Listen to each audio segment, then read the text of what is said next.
अस्सलामुअलैकुम। उम्मीद है आप सब खैर खैरियत से होंगे और तबीयत सेहत ठीक होगी। आप सबके प्यार का बेहद शुक्रिया जो आपने मेरे चैनल और मेरे पैशन को दिया। और अगर आप मेरे चैनल पर नए हैं तो सबसे पहले चैनल को सब्सक्राइब कर लें और बेल आइकन को प्रेस कर लें। और अगर आप पुराने हैं और अभी तक आपने सब्सक्राइब नहीं किया तो पहले सब्सक्राइब कर लें और बेल आइकन प्रेस करना मत भूलें। इससे ये होगा कि जो ही मैं अपना नया व्लॉग अपलोड करूँगी तो आपके पास मेरा नोटिफिकेशन आ जाएगा। अल्लाह ताला हम सब को आसानियाँ तकसीम करने वाला बना दे। आमीन सुम्मा आमीन।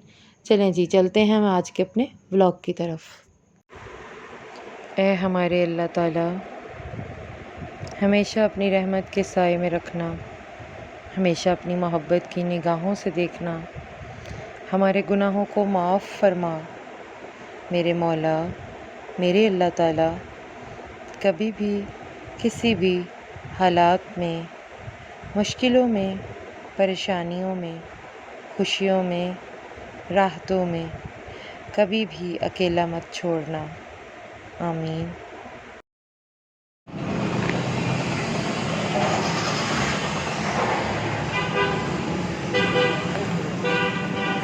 अस्सलाम वालेकुम। अस्सलाम वालेकुम आंटी, क्या हाल चाल? अच्छा ठीक है अल्हम्दुलिल्लाह।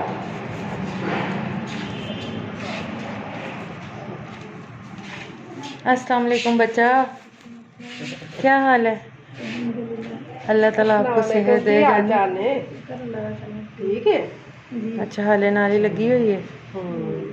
अच्छा, बस बैठे हैं हाल तो और ताड़ी तबीयत किवें ठीक रहंदी? शुक्र है। कोई खान की इजाजत नहीं मिली वीरू? अजे नहीं। गैस ने ना मारे कि हमें गैस सारे जाऊगे थे अच्छा। लाई हुई उन्होंने ਜਿਹੜੀ फालतू फोन वगैरह करने। अच्छा, एक ओ यूरिन बैग है। जी अच्छा, फिर ड्रिप्स नाल ही कवर हो रही, प्यास भुख कोई नहीं, उस दिन का कुछ नहीं खाता? लगी नहीं गिरी ओ पीती है 2 घुट चमची ਦੇ ਨਾਲ ਪੀ ਜਾਂਦੇ 2-3 ਚਮਚੇ ਉਹ ਪਾਣੀ। अच्छा, 7 ਅਪ ਦੀ ਬੋਤਲ ਇਹਦੇ ਵੀ ਉਹਦੇ ਨਾਲ ਗੈਸ ਉਹ ਤੇ ਉਹਦੀ ਪਿਕਚਰ ਭੇਜੀ ਨਹੀਂ ਸੀ ਉਹਦੀ।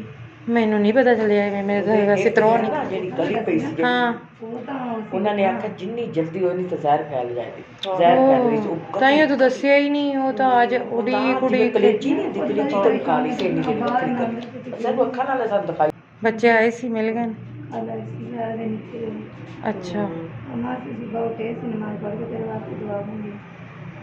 अम्मा से ना माशा सुबह पढ़ के बस बिल्कुल कामयाब हो गया, सही हो गया काम। जी बस इतना है ना ऐसा ठीक हो गई थी। रेस्ट तो बहुत लंबा चल रहा है। ऐसा हो गया। फिर हमारी तंग करती उसका पता ना हाँ, क्या नहीं पता। अच्छा समरीन, अल्लाह तेनू करम करे। ਉਹਨਾਂ ਨੇ ਆਖਿਆ ਜਿੰਨੀ ਜਲਦੀ ਇਹਨੂੰ ਆਪਰੇਸ਼ਨ ਕਰਾਓ ਜ਼ਹਿਰ ਫੈਲ ਰਹੀ ਹੈ ਤੇ ਜ਼ਹਿਰ ਫੈਲ ਜਾਏਗੀ ਫੈਲ ਜਾਏਗੀ। ਕਿਵੇਂ हाँ, मैं जा रही हूँ घर शुजाबाद। ਇਹ ਤਾਂ ਜਾਂਦੀ बेचारे मैं कोई मैसेज भी नहीं आया भी केड़ा हॉस्पिटल वेख्या। मैं कुदरती फोन किया अज ते अंकल ने आख्या वो तो तीसरा दिन ना चढ़ गया। मैं कमाल है। ना मैंने चढ़ा के फिराया के ले आए ना। अच्छा मैंने साह चढ़ा कैसे अच्छा, मैं तो मैं कि तुम चक लो बाजी का हाँ वो फिर मैं अम्मी नू छड़ के निकलनी है घर में। ये गल है। अच्छा ਠੀਕ ਠਾਕ ਹੈ सबरीन आ वीरो, अम्मी वालों भी ते मेरे वालों भी ठीक हो जानू। अल्लाह तेनू सुख सेहत देवे इंशाअल्लाह। खैरी सलामती ठीक हो ते सारे काम ठीक हो जाएंगे। अच्छा आंटी, बहुत शुक्रिया। सॉरी, नाराज ना होना, बस टाइम शॉर्ट। मैं कि एक नज़र बंदा मौके ते ना वेखे ते कदों वेखना। ठीक है जानी? हाँ, मैं कि फिर मैनू रहेगी भी मैं आ गई हाँ ते उन्होंने नहीं वेख्या ते ठीक है। और दूसरी वापस छोड़ता है ना। अच्छा दुआ करी। पता दुख ਦੇ ਵਿੱਚ ਨਬੀ ਪਾਕ ਦੀ ਹਦੀਸ ਹੈ ਕਿ ਜਦੋਂ ਤੁਸੀਂ ਕਿਸੇ ਬਿਮਾਰ ਦੀ ਇਆਦਤ ਕਰਨ ਜਾਓ, ਤੁਸੀਂ ਕਰਨ ਜਾਓਗੇ ਤੇ ਉਹਦੇ ਵਾਸਤੇ ਦੁਆ ਕਰੋ ਤੇ ਜਦੋਂ ਉਹਦੇ ਕੋਲ ਜਾਓ ਉਹਦੇ ਵਾਸਤੇ ਆਪਦੇ ਵਾਸਤੇ ਦੁਆ ਕਰੋ। ਤੂੰ ਸਾਡੇ ਵਾਸਤੇ ਦੁਆ ਕਰੀ। ਹਾਂ, ਕਿਉਂਕਿ ਤੇਰੀ ਇਸ ਟਾਈਪ ਦੁਆਵਾਂ ਕਬੂਲ ਹੁੰਦੀਆਂ। ਅਮੂਮਨ ਤਾਂ ਆਪਾਂ ਕਹਿੰਦੇ ਹਾਂ ਅਗਲਾ ਬੰਦਾ ਦੁੱਖ ਵਿੱਚ ਤਾਂ ਮਰਿਆ ਪਿਆ, ਲੇਕਿਨ ਦੇਖੋ ਅੱਲਾ ਦੇ ਉਹ ਨਜ਼ਦੀਕ ਕਿੰਨਾ ਹੁੰਦਾ। ਤੂੰ ਸਾਡੇ ਵਾਸਤੇ ਵੀ ਦੁਆ ਕਰੀ, ਅੰਮੀ ਵਾਸਤੇ ਵੀ ਦੁਆ ਕਰੀ। ਠੀਕ ਹੈ, ਸਾਡੀਆਂ ਵੀ ਦੁਆਵਾਂ ਤੇਰੇ ਨਾਲ ਨੇ। इंशाल्लाह घर शिफ्ट हो फिर अम्मी चक्कर ला। अच्छा अल्लाह।